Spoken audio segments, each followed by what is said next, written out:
I read To Cage a Wild Bird by Brooke Fast, and oh my god, I devoured that book. I read it in 24 hours.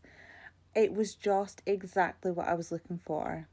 I am very much in my fantasy sort of dystopian era at the minute, and this was exactly what I was looking for.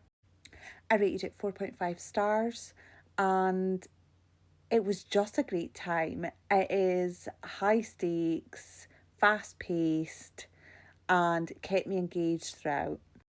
It's like if Prison Break, Dagger Mouse, and The Hunger Games had a baby. It would be To Cage a Wild Bird. To Cage a Wild Bird follows our FMC, who is part of the lower sector. So you do have that typical dystopian society where there is a lower sector, a middle sector, and an upper sector.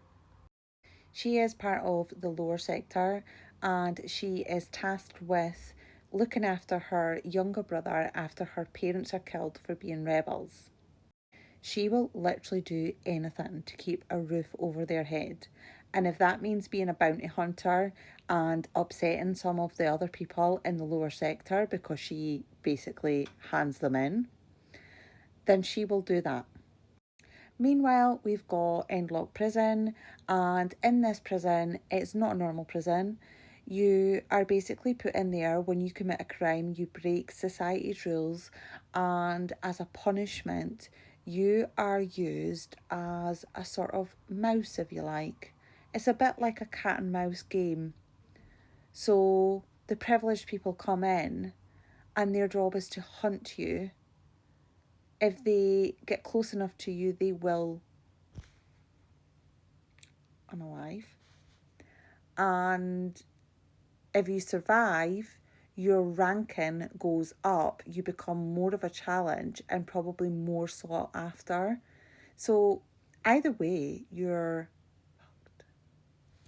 Of course, our FMC ends up going in there because her little brother ends up in there, and she is tasked by one of the rebel groups to get a certain person out of this prison.